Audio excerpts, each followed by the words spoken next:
Hey guys, let's drink a place and we're back at the game LumineNight, something like that. I still cannot pronounce the name because I don't know the spelling, and this is episode 3.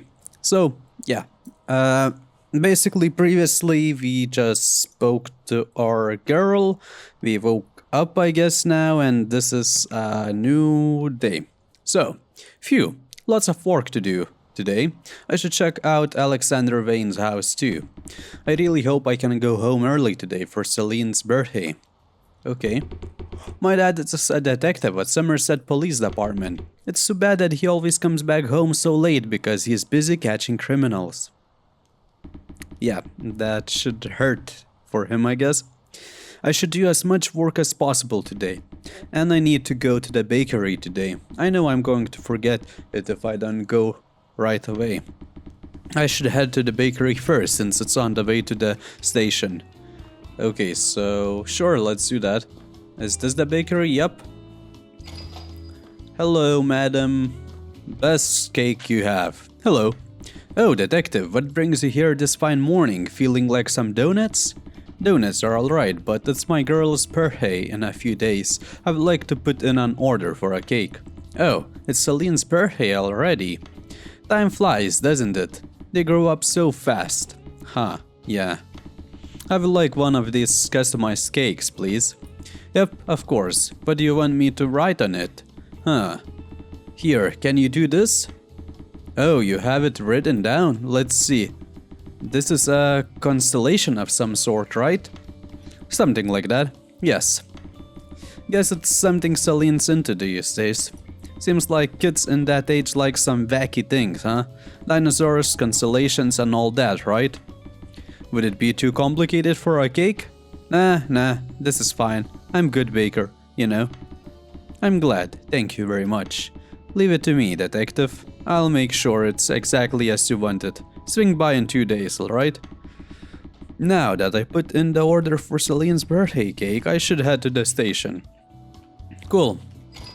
So he didn't even say goodbye or anything, just like that, okay.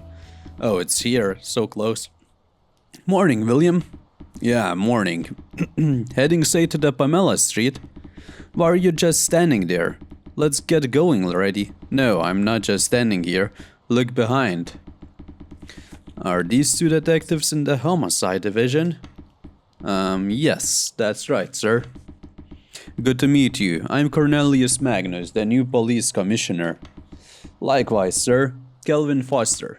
So, you're the famous Detective Foster? Your reputation precedes you. Not at all, sir. I didn't do it alone anyway. I'm guessing it might not be the best place to work. I commend your efforts. Summerset really is a bit of a quiet neighborhood, yes. So what brings you here, Chief? Mostly because of the security checks at the Southern District. I've got some things to discuss with the sheriff here.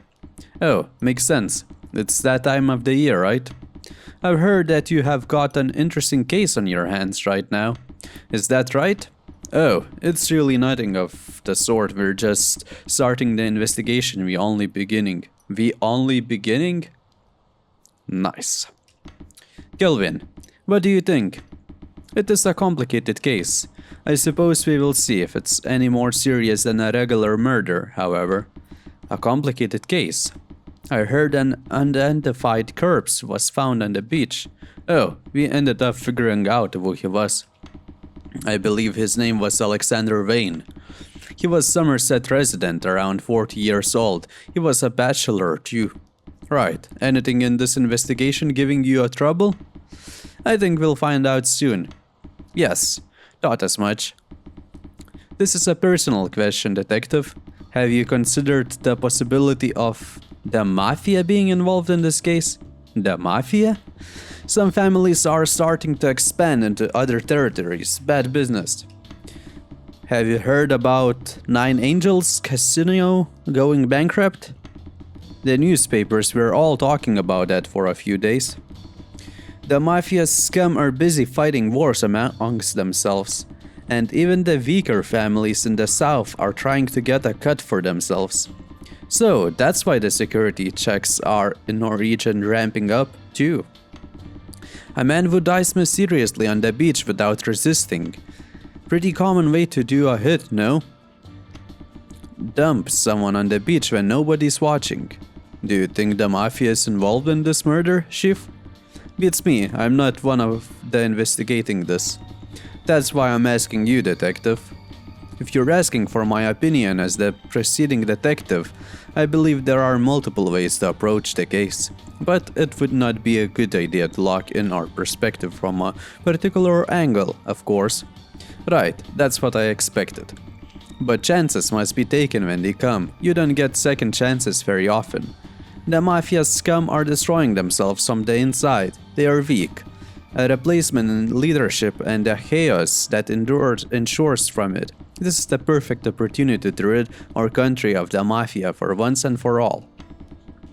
I was thinking of assigning this case to the UCDT, depending on your opinion, detectives. The UCDT?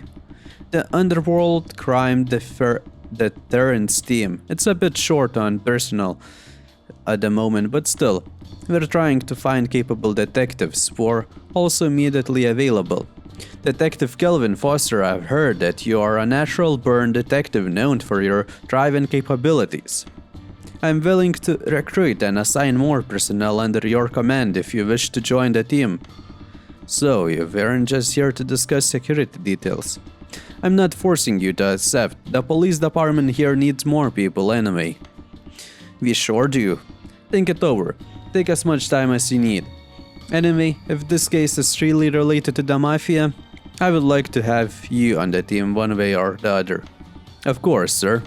Right, I should take my leave now. I'm hoping for a good result, detectives. Oh, goodbye, sir. Phew, real viper that. He's been hounding us as soon as we clocked in. Well, that wasn't that bad, was it? It's his job anyway. I like him, much more energetic than the last chief, wouldn't you say? You like him?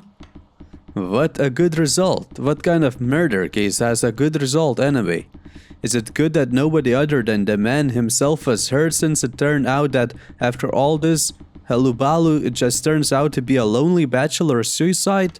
Or is it a good result that we can voluntarily get to know those mafia thugs? Which one of those are better? I suppose the first option is a bit better. Things can't really be good when a person dies, can they? Huh? That's weird. I thought you would be interested in joining that. You see something. Good chance to climb the ladder, no? And you will lock up a whole truckload of criminals in the slammer too. I know you like them. William, I don't like criminals. Kelvin, you get off coming up with perfect explanations about who, when, where, how, and why a crime was committed in front of everyone. Call that an infatuation, huh? Never felt that infatuation, no. But anyway, I thought you would immediately accept that kind of offer. You know me, don't you? I like working in Summerset. I can't leave behind Selen either. Let's see if you spend enough time with her to begin with. But surely it's much better than working in the UCDT.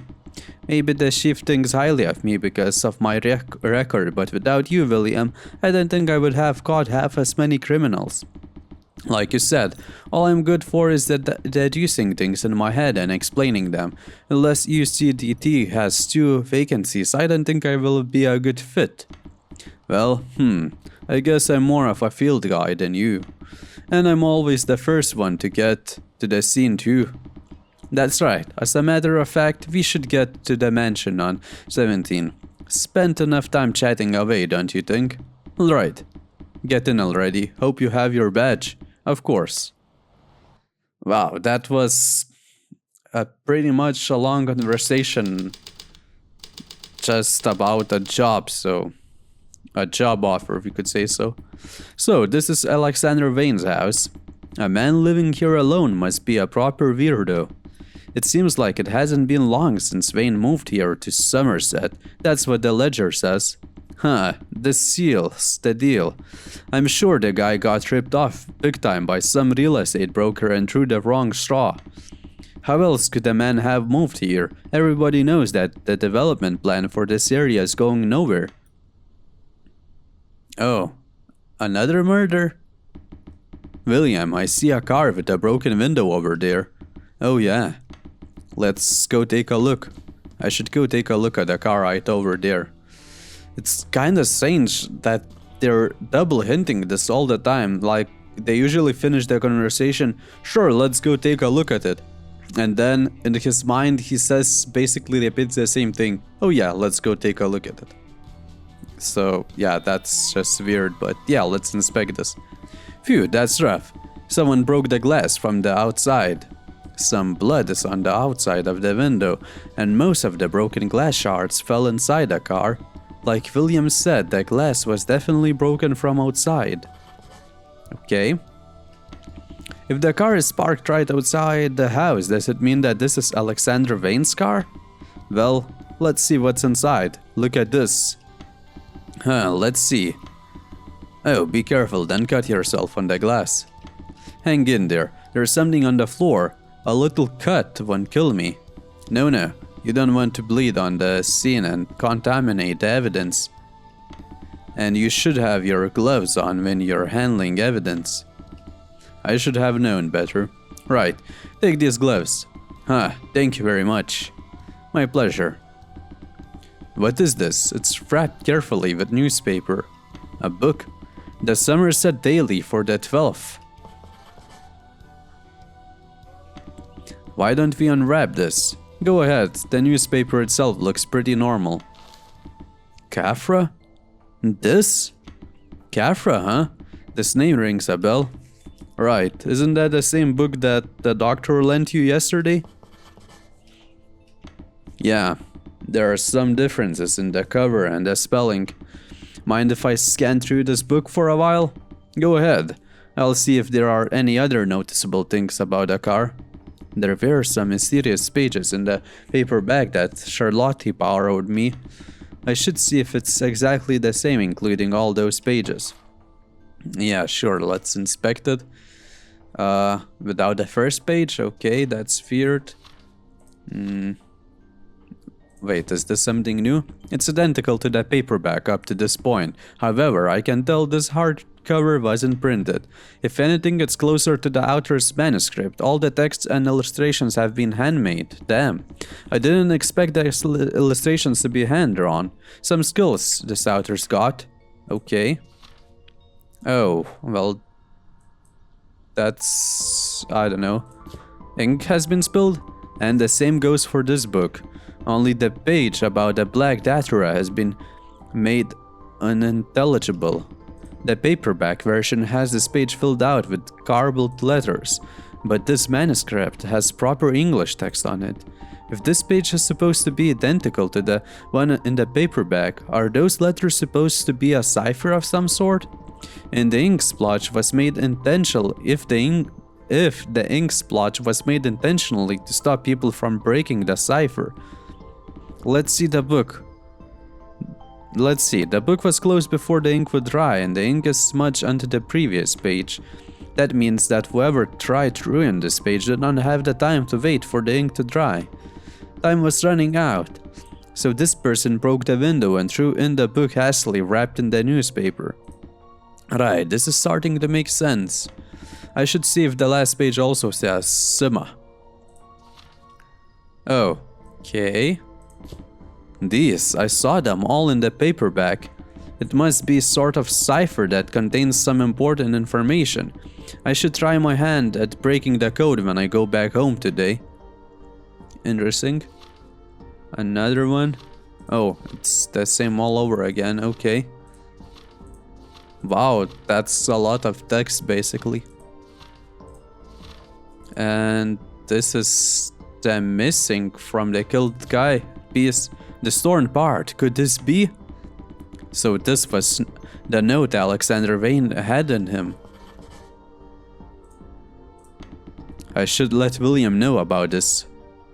Sure. William, take a look at this. See this torn page? It fits with the Sima note we found on Vane. Sure does. This is an amazing discovery.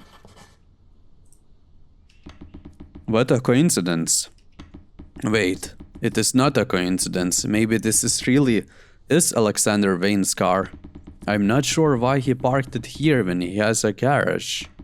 We should run the plates. I'll have Officer Coleman do it when we go back. Did you notice anything else from the car? Not really, I think the book was all there was inside. But anyway, look here, I found something too. Newspaper delivered while Alexandra Vane was away from home? The mailbox is empty, but still. The newspapers, it's a mix between the dailies and the weeklies. And the bottom, the daily on the 10th. This is daily on the 11th. This is the weekly on the 12th. And the daily on the 13th, delivered this morning, I assume. Wait, there's something stuck to it. Really? Let's see, your car's window is broken. If this is the weekly, the delivery guy would have been here last night, right? Yeah, he would have been here around 8 or 9 in the evening. Seems like he saw the broken window and left a note. Huh. But then, where's yesterday's daily paper then? Did the guy forget to come by? What? What are you talking about? We already know where yesterday's paper is. What? We did? When? The paper for the 12th is in... here. Book wrapped in the newspaper. Right here, wrapping the book right here. Oh, right. It was the same paper. I forgot I was distracted by the book after all. And I think we could narrow down when the window was broken with this clue. It must have been on October. Wait, stop. Huh? What's wrong? Is there a problem? No, Kelvin, don't be so careless. William, are you alright? I hope you didn't cut your head open while you were looking through the car or something. Now, calm down, Kelvin. I know exactly what you're going to say and why. I think you're the one who should calm down. As far as I know, there's only one delivery guy who does the rounds around these parts. The same delivery man brings the morning paper and the weekly, which is delivered in the evening. That delivery man left the paper on the 12th as if nothing happened. But the car window was shattered in pieces when he came back later that day in the evening. And the delivery man, obviously startled, left a note to let the owner know. Isn't this what you're trying to say? 10 hours would have passed between the delivery man's visit. And that's when the window was broken. I suppose this is your argument.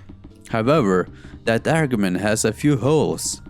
What I was trying to say is, hole number 1, if like what you're implying, the delivery man is actually innocent.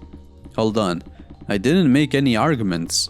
Right, let's call this delivery man Tom. He's a sturdy, hard-working fellow in his 20s. Tom.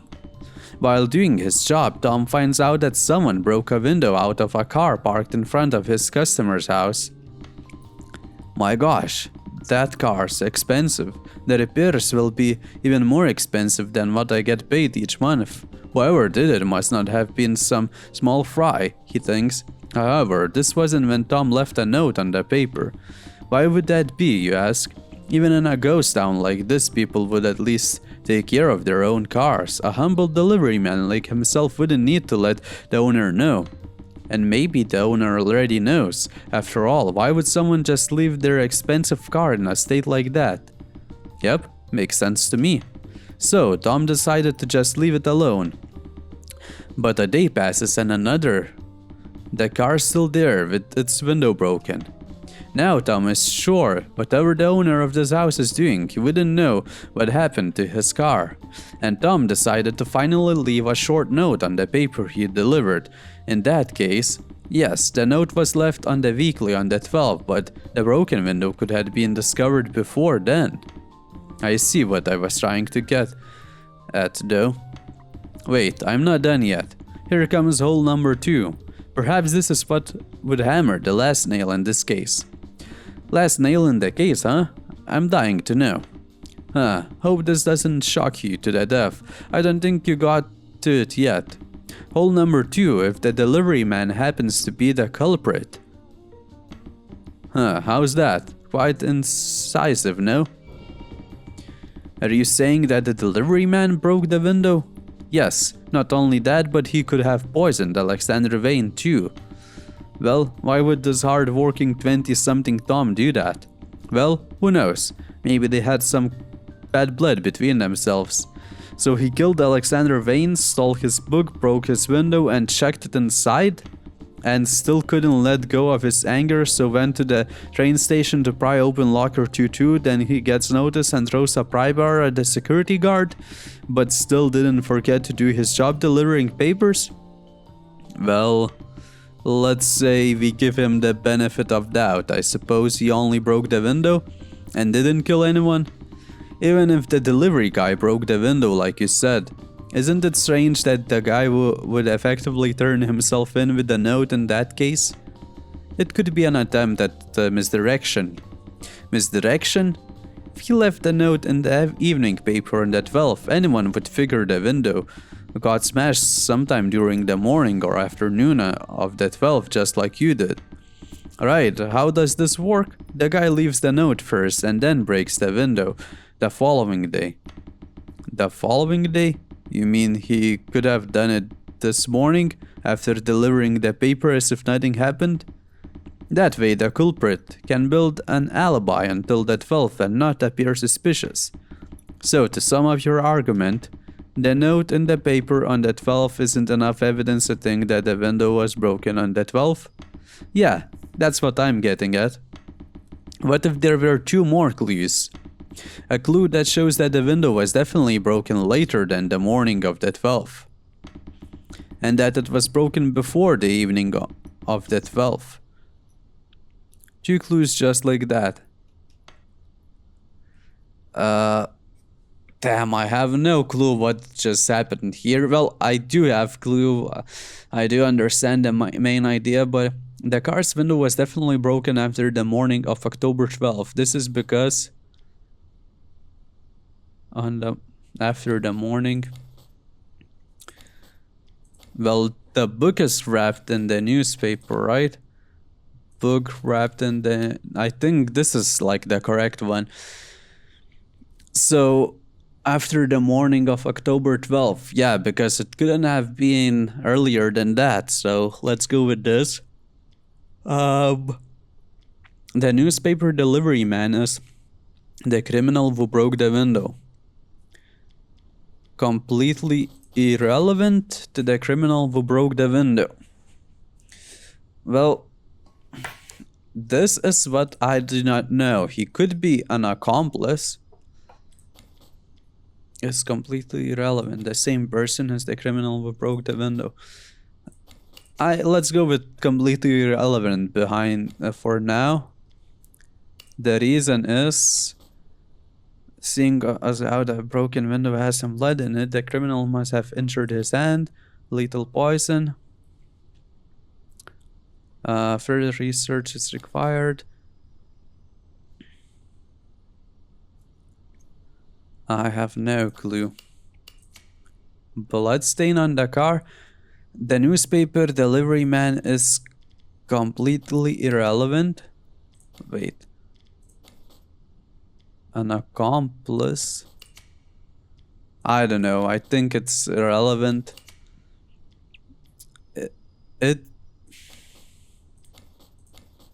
Kafra hand cover. It does not make sense that the delivery man will leave a memo letting the car's owner know about a crime that did not exist. Kafra hand hardcover. I don't know. Check deduction. I think it's bad, but should consider other possibilities. I don't think this is right. I should think about it again.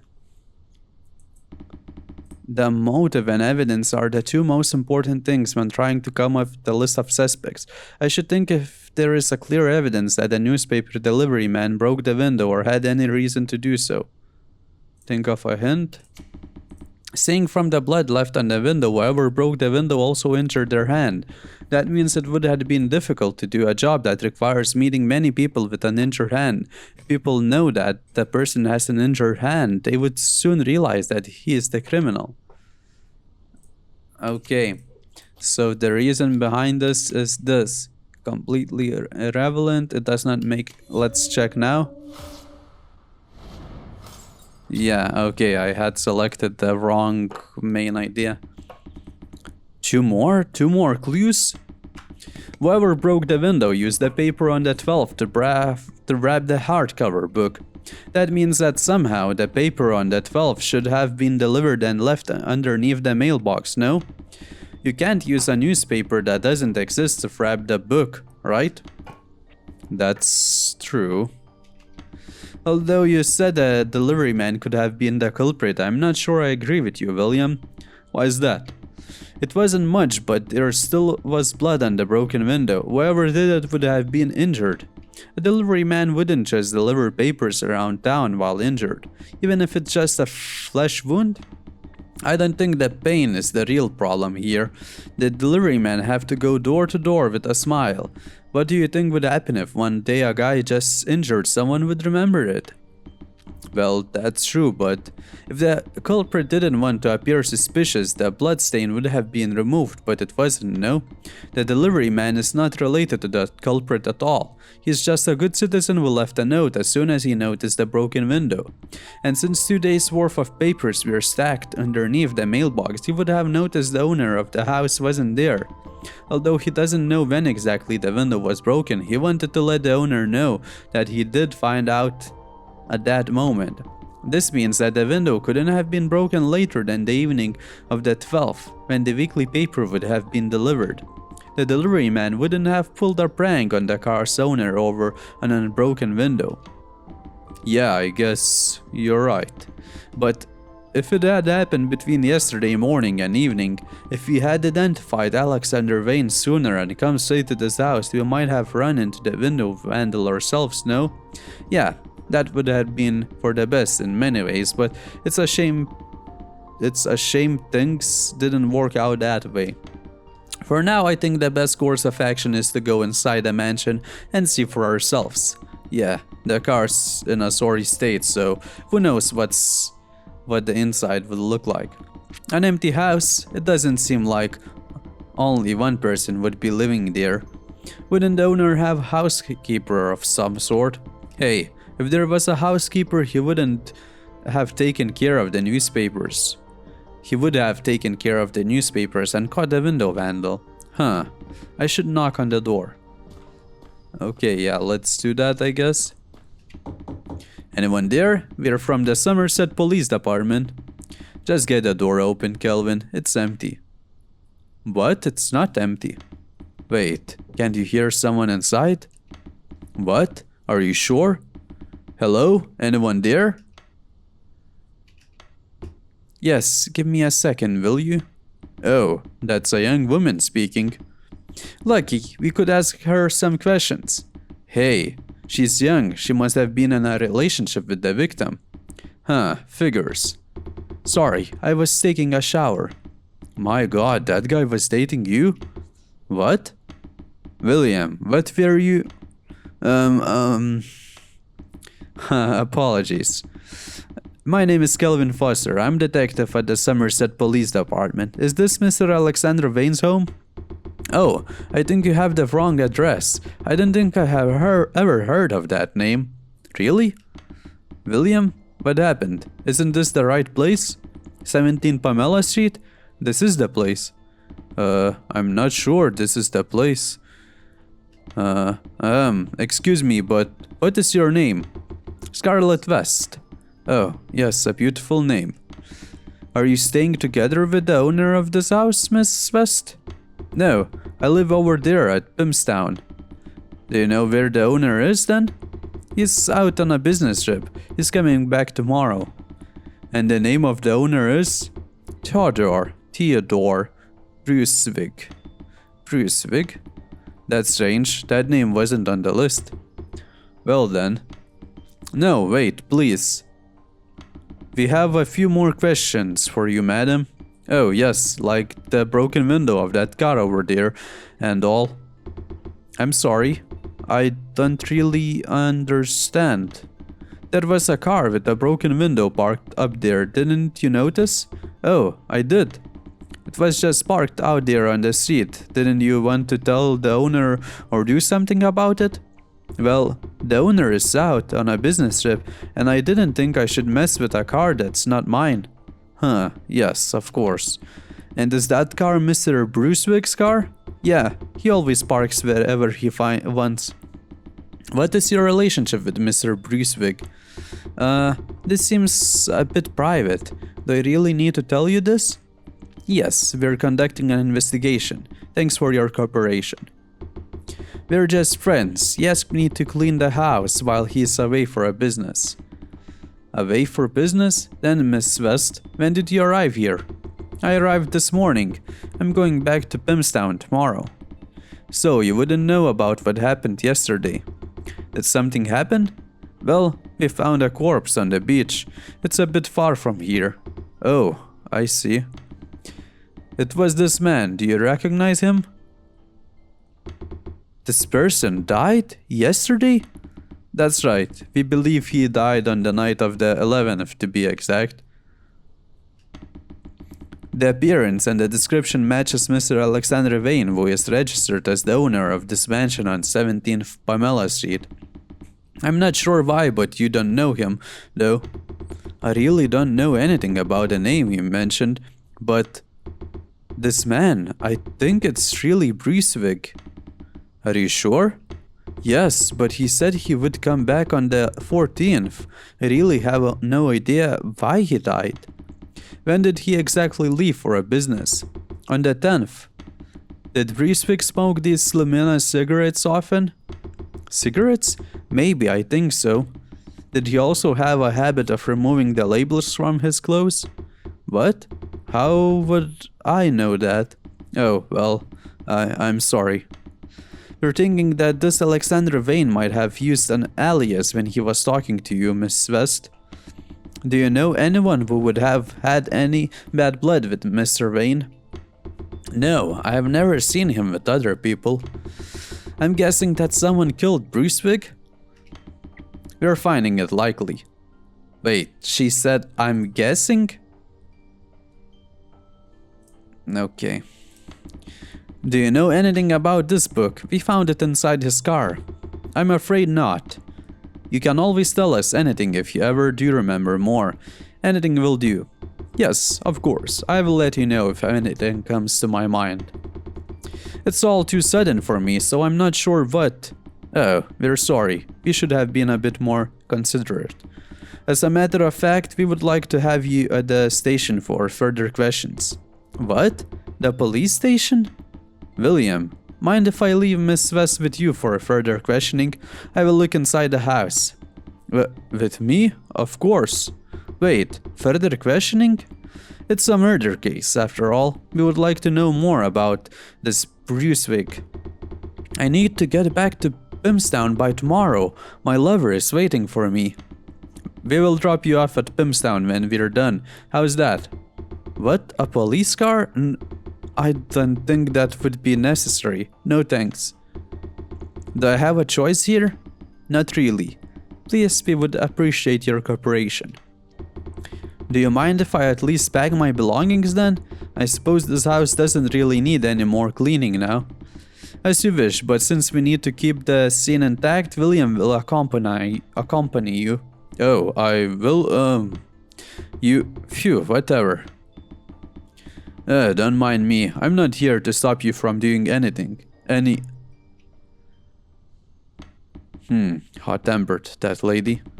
For a person who's only met the victim in private and who's also close enough to that, so that the victim asked her to clean his house while he was on a business trip. She seems a bit too detached from everything that's happening. She said she had a lover. Maybe she really was just friends with Alexander Vane. Wouldn't you be sad if your friend died? I guess she's just too surprised to even cry. Now, let's head inside already. I think they are lovers as well. I don't know, it just seems like so. So, Vane's house. The inside looks normal enough. No traces of a robber or anyone trying to break in. Well, it would be strange, if there would be any traces because there's a person living here, well, currently at least. But anyway, I'm sure it wasn't a bachelor living here. The living room, especially, I need to give it a proper look. Okay, Dressing table? There's a dressing table in the corridor leading to the living room. I suppose the victim's girlfriend would have been using it. I should check inside the drawers. Okay. There's a photo of Scarlett West and Alexander Vane. They look like they get along nicely, and it was found here of all places. Were they actually just friends like she said? Maybe William was right. Yeah, I don't think that they're just friends. Oh, so what do we have? It's full of various cosmetics and jewels. I don't think whoever owned this was organized person. Okay, what's this? This box is empty. Coney and Stephanie, now that I've heard working on the case with the runaway thief from Bimstown. Catching the thief was good, but he threw the stolen necklace into the ocean. A young woman was seriously distressed, she said. I can't even buy this, even if I had the money to. I heard it's a popular brand for our women in their 20s. I suppose whoever owned this dressing table was also in her 20s. But the other jewelry in the table seemed to be a bit mature in taste. It's a decently sized jeweled necklace. Sapphire. No, spinel maybe. Wearing this necklace would definitely strain my neck. I've heard of Livera. That's a premium line of products only sold in the department stores. All of these jewels are huge. It would have cost a fortune. Leaving jewelry at a friend's place should mean that they must have been good friends. What would the owner of the jewelry be doing right now that her friend is dead? I should ask her more questions later. Yeah, interesting. And the right side? Whoa, that's a lot of receipts. Clothes, shoes, cosmetics, hairstyling, these are all products for women in the department store. The oldest one goes back to July this year. Whoa, all of these over the last 3 months? I don't think a woman like this would keep a ledger. Maybe collecting receipts is just a habit? Well, that's an interesting question. I think I'm done here. Okay. What else do we have? Book space. The bookcase is full of books about science and the humanities. Oh, inspection of the microscopic world. I wanted to read this too. Seems like Alexander Vane was quite a reader when he was alive. Nothing else? Fireplace? I don't think the stove was ever used after it was installed. It's almost new. The records say that Alexander Vane only moved in here this summer when this house was built. So, it's not that strange. Okay. Vase. The flower pot strews across the house, gives it a warm atmosphere. I suppose the flowers are a bit withered because Vane couldn't water it while he was away. Okay. Nothing else in here, right? Coat. Someone left their coat on the sofa. I suppose it's Mrs. West's, but I feel like I would need to take a look at it. Right pocket. There are so many receipts in the right side pocket. Diva's Golden Way, Vogue shoes. Seems like she's been at the Bimstown department store. The receipts are marked on the 11th and 12th. She spent all this over 2 days? I could get tons of clothes for Selen with this money. I suppose Mrs. West is quite affluent. Is this a repair receipt? The necklace. Repair due to malfunction on a necklace clasp. She spent time shopping at the Bimstown department store and also got her necklace repaired there. Right. Mrs. West's habit of collecting receipts is really helping my investigation. Yeah, that's an interesting habit. Left pocket. There's a checkbook in the left pocket. Logic Bang, Sam Hilton? Sam Hilton? Is this Sam Hilton the lover at Bimstown that Mrs. West mentioned? A man who would give his woman a checkbook. I guess William would look up to this type of man. Interesting. Label. Yep, the label is there. After all, that's how normal people live. I thought this might be something that linked her to the victim, huh? Anything else? Sleeve. I knew I smelled perfume. It was on the sleeve. Although the scent is not strong, it's definitely noticeable that perfume was sprayed on it. So, Mrs. West wasn't lying when she said it hasn't been long since she came here. I think I'm done here. I don't think she would like me going through her stuff. I should put it back before Mrs. West comes back. Window? I can see Pamela Street from this window. It's the only rich neighborhood in the Summerset, but also a ghost town. This is the first time I have ever set foot inside a house in this area. Pamela Street was supposed to be full of luxurious second homes on the seaside for rich people, but due to some problems the plan was never really amounted to anything. The empty houses here just became dead weight. But then, why did Alexander Vane move here? It's a bit odd to think of it simply as a rich man's quirky decision. I think I'm done here, and I found some important information about the victim's girlfriend. It looks like Mrs. West is back now. I should talk to her. Sure, yeah, let's do that. All done, Mrs. West? Yes, I'm here for my coat. Oh, so it was yours. I took a quick look, as it was on the sofa. Oh, I see. But this Alexander Vane, I'll just call him Brucewick for your sake. Brucewick seems to have lived here with his lover, huh? Are you asking me? Yeah, I suppose a woman like you would notice. What do you think? Well, I suppose he wouldn't have been alone. William, what were the rooms like? Did you see any traces of a woman? Well, the bed was a double bed and there were a bunch of female clothes and perfumes. It couldn't have been Vane's grandmother's or mother's. It's hers, right? And I suppose that all belonged to Vane's lover then. Mrs. West, do you know where that lover is right now? How would I know? Why are you looking for his girlfriend? Anyway, of course, it would be because she's our #1 suspect as of now. Are you saying that his girlfriend killed him? Well, her boyfriend was found a corpse. Her boyfriend was found a corpse? That sounds strange. But she vanished without even sending in a missing person report. Couldn't she have broken up with him a long time ago? Well, in that case, she would have had taken all the jewels with her. I took a look at the dressing table just now and I found many expensive looking jewels. Huh. Why do you laugh? Detective, I'm sorry, but those are all fake. Fake? Counterfeit jewels, you mean? The boxes were from the department store, though. Of course, it's a good counterfeit. The boxes do look real, don't they? But the certificates are what matters. Even if you buy the real thing, once you lose the certificate, nobody in their right minds would buy it for its original price. I see. There was the box, but since there weren't any certificates, they are valueless. That's right. That's what makes it real. Huh, I had no idea. I didn't know they were all fakes. I wouldn't blame you for not knowing. A woman would have noticed right away.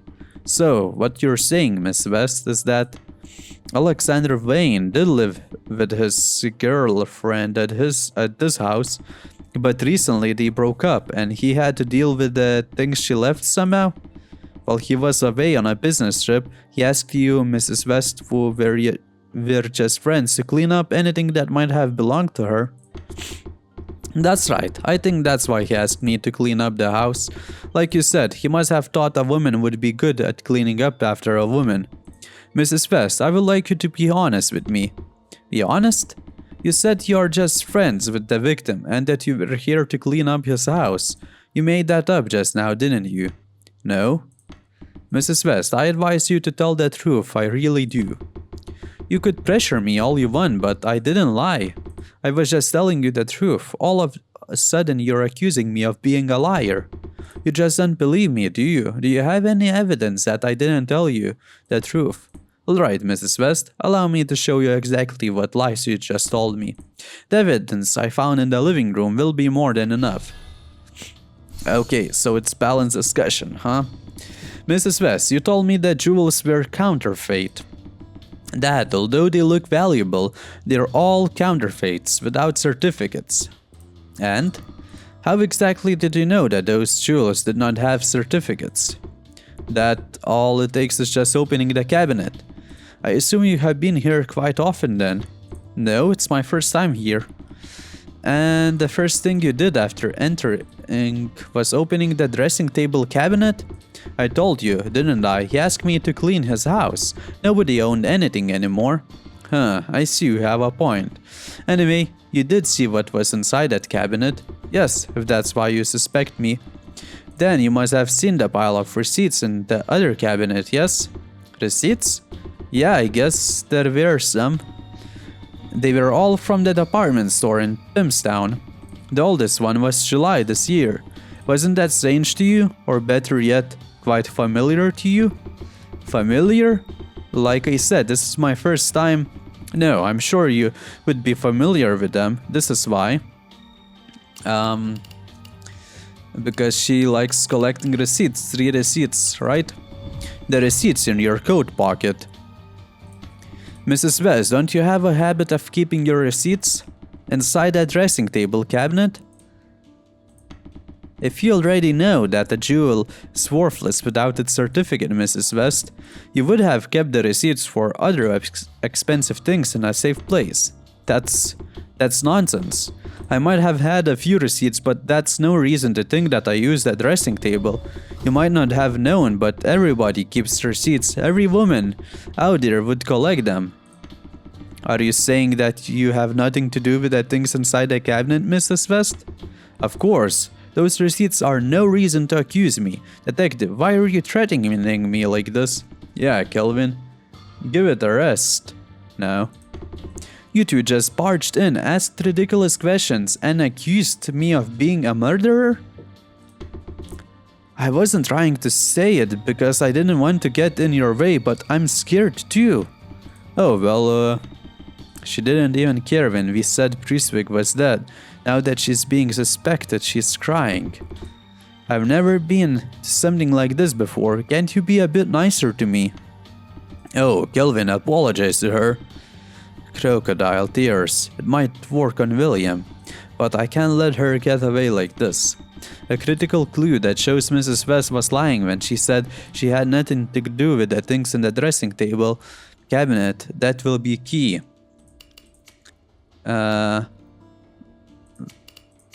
Well, it should be the small frame, right? Huh, this isn't it. I should think it over. Then it should be the necklace repair certificate. Mrs. West, you better not think you can deceive us with your tears. I'm scared. William, help me. She said my name? No, William. You step outside for a moment. Mrs. West, I saw you got your pearl necklace replaced at the Pimpstown branch of Cooney and Stephanie. But why? Why would that be a problem? Because you took that pearl necklace from the cabinet right there. I didn't. It's just a coincidence. Any woman would have a Coney. Another coincidence, is it? Do you think that you can say everything was a coincidence now? You need to stop, Detective. Please, this is too much. I'll end this soon.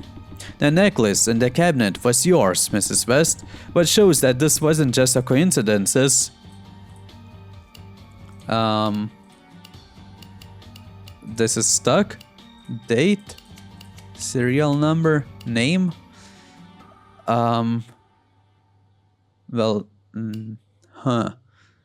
Date. Requested repairs. Well, probably the name.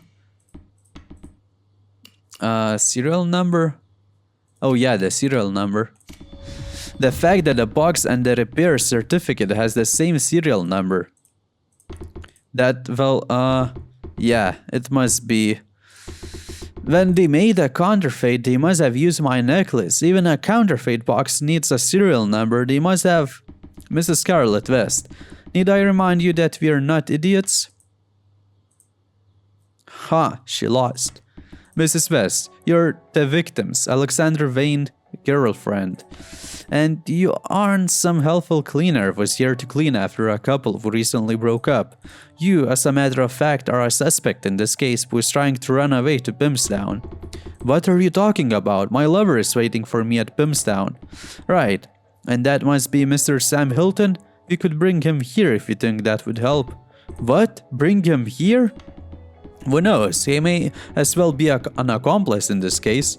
Nonsense, Sam has nothing to do with this. None of us have anything to do with it. I was at Pimstown until yesterday anyway. I'll ring Mr. Hilton up if you can tell me his phone number. I'll sue you, cops. You're just countryside cops, how dare you? Sure thing, I would rather we discuss details at the station though. Detective Foster? It's an emergency. Officer Coleman? Why are you here? An emergency? We just apprehended the suspect. I'm sorry, but it's got to be a real. It's the second one, Detective, just now. The second murder occurred right here on Pamela Street. Are you sure? The murderer couldn't have gone far. We need to go, Detective. Where's the scene, Coleman? Show us. Wait, Scarlett West. Hey, look, I said I didn't have anything to do with this. Go and get the murderer. I'm more than sure she would run if we leave her alone. It happened not far from here. It's to the direction of the city. I think you two should go there, detectives. I'll take the suspect to the station. I didn't do it. Let me go. Okay, let's do that. Okay, let's go back to the car first. Feels like we might have to shoot today. Okay, damn.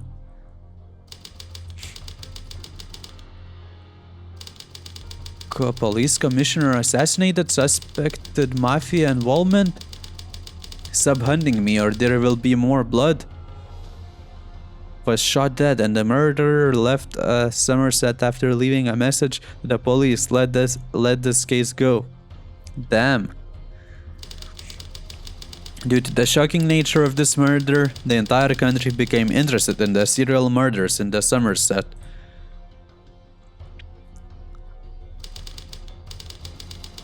Kelvin Foster, the preceding detective over the first case, also joined the UCDT.